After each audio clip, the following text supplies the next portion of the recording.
저희가 오늘 아침 읽은 이 11장 10절부터 30절까지는 크게 두 문단으로 나눌 수 있습니다. 첫 번째 문단은요, 20절부터 24절까지인데요. 이 내용은 책망하는 내용입니다. 책망, 야단치는 내용이라 이거죠. 그 다음에 25절부터 30절까지는 분위기가 달라져서 격려하고 축복하는 내용입니다. 그래서 두 개가 굉장히 어떤 분위기적으로 대조를 이루는 것을 볼 수 있는데요. 첫 번째 내용에서 책망하는 내용이 뭐냐. 20절을 보면요. 예수께서 권능을 가장 많이 행하신 고울들이 회개하지 아니하므로 그때에 책망하시되. 자, 책망하시죠? 근데 책망하는 그 지역 이름이 나옵니다. 그 지역. 그래서 여기 보면 가장 많이 행하신 고울들이 그러죠. 이 고울들은 지역들이죠. 그 지역들에 대해서 특별히 책망을 많이 하시는 겁니다. 근데 그 지역이 어디냐? 21절을 보면요. 화 있을진저 고라시나 그러죠. 이 고라신이라는 지역이 나오고요. 그 다음에 21절을 다시 보면 그 뒤에 벳세다야라고 나오죠. 예? 고라시나 그 다음에 벳세다야 나오죠. 그 다음에 23절을 보면 가버나우마 그러죠. 그러니까 여기에 특별히 지역을 말씀하셨는데 고라신, 벳세다, 가버나움을 이야기합니다. 근데 이곳에 뭐가 임하느냐? 21절을 다시 보면요. 화 있을진저 그러죠. 또 고라시나 화 있을진저. 이 화 있을진저라는 말은 심판이 있다는 이야기죠. 그죠? 굉장히 강한 어조로 심판이 있을 것이다. 이렇게 말합니다. 그리고 그 뒤에 있는 그 가버나움에 있어서도 여기 내용을 보면 음부에까지 낮아지리라. 이 말도 화 있을진저라는 말에 음부까지 낮아진다는 말은 굉장히 무서운 말이잖아요. 그러니까 이런 그 강한 어조로 그들에게 책망하시는 내용입니다. 그러면 이들에게 왜 심판이 임하시는가? 실제로 예수님이 이곳에 가셔서 많이 권능을 행하시고 복음을 전파한 곳입니다. 이 지역이 특별히. 그래서 가버나움에서 예수님이 활동을 많이 하셨잖아요. 벳세다도 마찬가지고요. 그런데 이 권능을 많이 행하신 이 곳에 주님께서 심판이 임할 것이다 이렇게 얘기하세요. 그것과 대조를 이루는 지역이 나오는데요. 그 대조를 이루는 지역이 어디냐면 21절을 보면 여기 보면 두로와 시돈에서 행하였더라면. 자, 권능을 많이 행했던 지역과 지금 비교하는 지역이 뭐냐면 두로와 시돈입니다. 이 두로와 시돈은 이스라엘 지역에서 우쪽이잖아요. 이방 지역이에요. 이방 지역. 그리고 뒤에 보면 전혀 다른 나라인 23절 보면 거기에 다른 지역이 나오는데요. 제일 뒷부분에 보면 모든 권능을 소돔에서 행하였더라면 24절 내가 너에게 이르노니 심판 날에 소돔 땅이 너보다 견디기 쉬우리라 하시니라. 자, 이 소돔 땅은 다른 땅이죠. 예, 소돔 땅은 다른 곳에 있는데, 자, 이 소돔 땅이 이방 지역, 이곳에 심판이 임한다는 것이 아니고 두로와 시돈에 심판이 임한다는 것이 아니라 심판은 누구에게 하는 거예요? 지금 벳세다와 가버나움에 특별히 강조하면서 그들의 심판이 아주 악하기로 소문난 소돔보다 그 심판을 견디기가 어려울 것이다. 그러니까 소돔 하면 아주 심판으로 유명한 곳이잖아요. 소돔과 고모라. 그런데 그거보다 더 어려울 것이다. 그런 이야기를 하시는 걸 보면 그 실망이 큰 것이죠. 이 지역에 대한 예수님이 공을 들이고 권능을 행했던 그 지역, 가버나움, 벳세다, 고라신 이런 곳에서의 실망이 큰데 그 실망이 큰 것이 뭐냐? 그들이 복음을 그렇게 전했음에도 불구하고 복음을 받아들이지 않는 것. 그것에 대한 그 경종을 울리는 말씀입니다. 그러니까 너희가 회개하지 않으면 너에게 심판이 임할 것이다. 근데 너희가 핑계할 수 없다. 왜?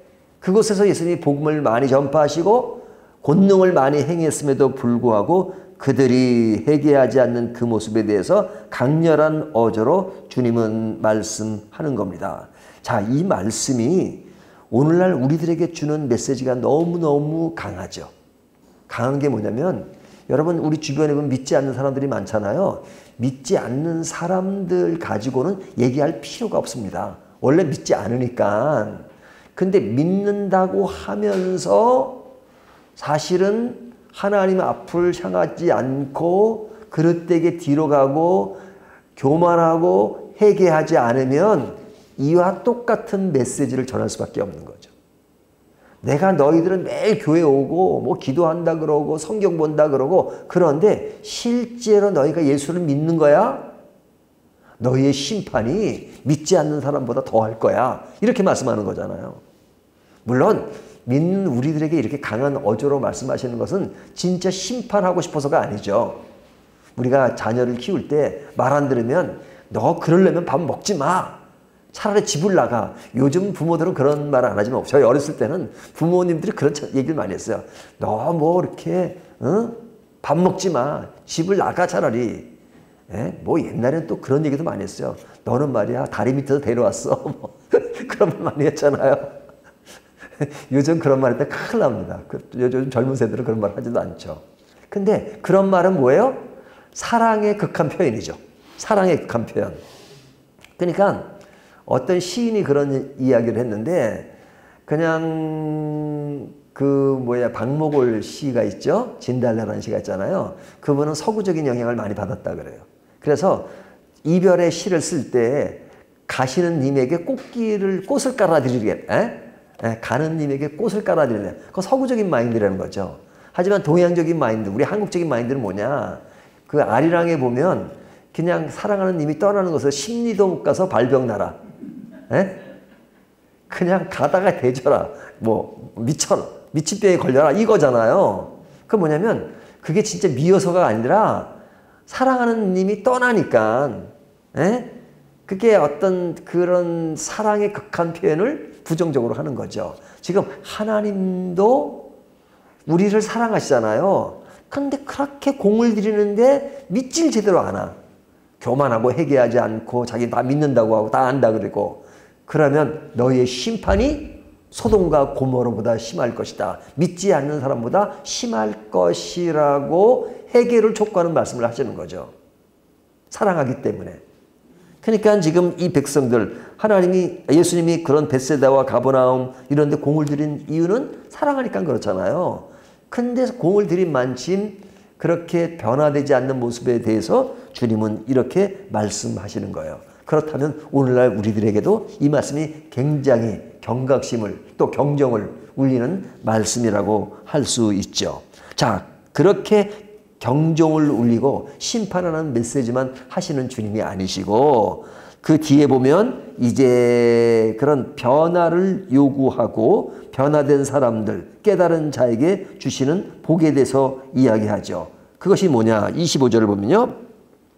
그때 예수께서 대답하여 이르시되 천지의 주제신 아버지여 이것을 지혜롭게 슬기있는 자에게는 숨기시고 어린 아이들에게는 나타내심을 감사하나이다. 자, 지금 주님의 은혜가 누구에게 임했어요? 여기 보면 세상의 지혜로운 자가 누구예요? 여기는 긍정적으로 쓰인 거예요? 부정적으로 쓰인 거예요?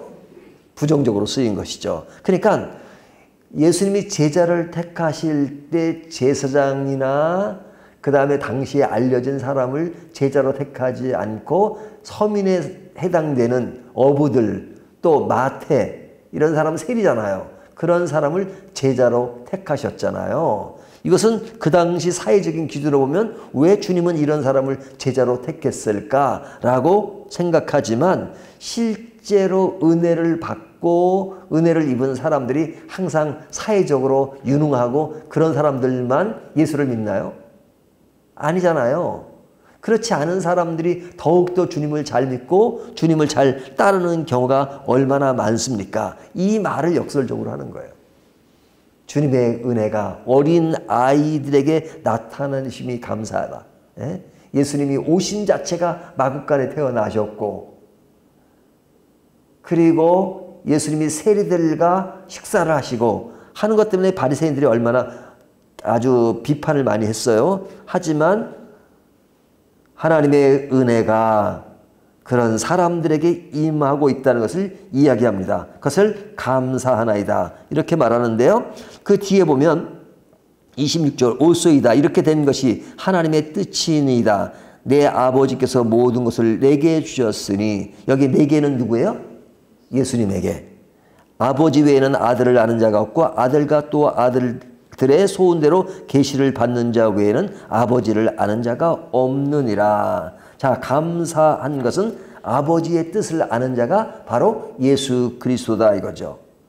그러니까 그 아버지의 뜻의 주체가 누구시냐면 예수님인 겁니다. 그러니까 예수님을 바로 아는 자가 은혜를 아는 자고 사랑을 아는 자고 구원을 아는 자입니다. 이것을 아는 자가 인생의 가장 큰 복을 받는 사람이에요. 그렇죠? 아무리 돈이 많고 아무리 학식이 뛰어나고 아무리 명예가 높고 해도 예수님 모르면요 말짱 도루묵이에요. 제가 또 전문용어를 썼는데요. 예수 모르면요 아무것도 아니에요. 뭐 노벨 문학상 받는 사람들 보세요. 저도 그 작품 보고 뭐 영화상 받는 거 보세요. 그 사람들이 뭐 때문에 그런 상을 받아요? 인간을 분석하는 능력이 있어요. 인간의 죄성을 엄청 분석을 잘해요. 그런 분석의 능력을 따라갈 수 없어요. 그거 보면 참 저도 대단하다. 인간의 내면의 그런 죄성을 이렇게 분석할 수 있느냐. 근데 다 읽고 나면 허무할 때가 있어요. 왜 허무한 줄 아세요? 죄는 분석은 잘했는데 그 문제 해결점을 못 찾아요. 해결점을 못 찾아요. 세상에 상 주는 건요, 죄를 분석하는 것을 상 줘요. 하지만 해결하는 부분은 상을 안 줘요. 근데 하나님은 아니 너희 세상에서 분석만 하면 뭐하냐. 근데 우리는 사실은 그 사람들처럼 죄를 분석하지 못할 수 있어요. 저부터도 엄청나게 그 사람들의 분석력이란. 하지만 그 사람이 모르는 걸 알아. 그건 뭐냐? 해답은 알아. 해답. 그 해답이 뭐예요? 오직 예수 그리스도예요. 오직 복음이에요. 오직 하나님이에요. 그러니까 하나님 모르면요, 그냥 하나님 모르는 차원에서 인간적인 지식으로 쪼개고 쪼개려다가 그냥 자기가 쪼개져 버리죠. 그러니까 진짜 중요한 것은 정답을 아는 것이 중요합니다. 정답을. 근데 우리는 정답을 알잖아요. 오직 예수 그리스도다. 그래서 오늘 본문은 예수 그리스도를 이야기합니다. 그러면서 하시는 말씀이 28절 수고하고 무거운 짐진 자들아 다 내게로 오라. 내가 너희를 쉬게 하리라. 일단 쉬게 되는 것이 뭐예요? 주님께 와야 돼요. 주님께. 다 내게로 오라. 내게 안 오면 쉼이 없어요. 그 쉼이 주체가 누구세요? 예수님. 우리들이 짐들이 무겁지만 주님께 오면 내가 너희를 쉬게 하리라. 나는 마음이 온유하고 겸손하니 나의 멍에를 메고 내게 배우라. 그리하면 너희 마음의 쉼을 얻으리라. 자, 누구의 멍에를 메라 그래요? 예수님의 멍에를. 그렇죠? 그러니까 소가 이렇게 논을 가꿀 때 보면 소 두 마리에 딱 멍에를 이렇게 씌우잖아요. 예? 근데 우리가 누구와 함께 걸어요? 예수님과 함께 딱 멍에를 같이 메고 예수님과 함께 가면 예수님이 모든 것을 리드하니까 우리의 인생이 쉬울 수 있죠. 그래서 말씀하죠. 수고하고 무거운 짐진 자들아 다 내게로 오라. 내가 너희를 편히 쉬게 하리라. 마지막 절 이는 내 멍에는 쉽고 내 짐은 가벼움이라 하시니라. 우리의 삶의 무게라는 것은, 짐이라는 것은 사실은 무거울 수 있어요. 하지만 주님께 맡기세요. 주님께 의지하세요. 그러면 그 멍에가 가볍다 이렇게 말씀하십니다. 그러니까 예수 믿는 것으로 당하는 고난과 고통이 있을 수 있지만 견딜만 해요. 왜? 주님이 책임져 주시고 주님이 감당하시면서 우리에게 그런 십자가를 지게 하시기 때문에 우리는 충분히 감당할 수 있습니다. 그러니까 중요한 것은 앞에 부분은 예수를 안 믿으니까 질책을 하시는 것이고 예수 믿으면 끝이에요. 끝. 뭐 예수 믿는 것보다 큰 것이 어디 있어요. 세상에 어떤 것보다 큰 것은 그겁니다. 저는 아침 새벽 기도 때 이제 예배 끝나고 기도를 하잖아요. 그럼 제일 먼저 가족을 위한 기도를 먼저 해요. 근데 우리 자녀들, 결혼한 자녀들을 기도를 해요. 근데 걔네들을 위한 기도가 다른 기도 안 해요.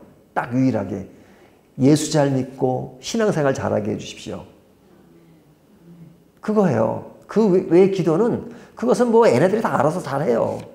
그리고 설령 좀 못하면 어때요? 주님이 굶기시는 것도 아니고.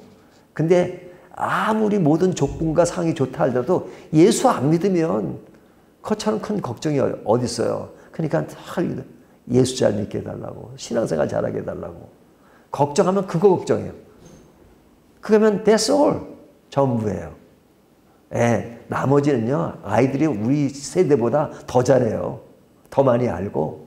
그러나 중요한 것은 우리가 부모로서 자녀를 위해서 가장 우리가 강구할 수 있는 게 뭐냐? 신앙의 문제가 아니겠어요. 신앙의 문제만 제대로 돼 있으면 영원한 천국을 소유한 것이고 영원한 나라를 소유하는데 뭐가 문제겠어요.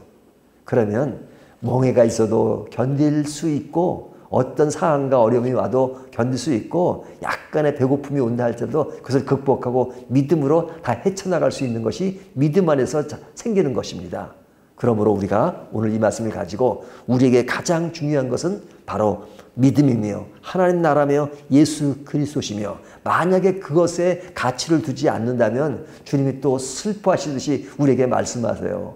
너희가 왜 그러냐? 내가 너희를 그렇게 아끼는데 너희가 그렇다면 진짜 이방인들보다 못하는 거 아니냐? 그 심판을 어떻게 감당하려고 그래? 라고 말씀하실 겁니다. 오늘 이 말씀을 가지고 더욱더 힘있고 더욱더 바른 자세로 하나님 나라를 바라보는 저와 여러분이 되시기를 주님의 이름으로 축원합니다.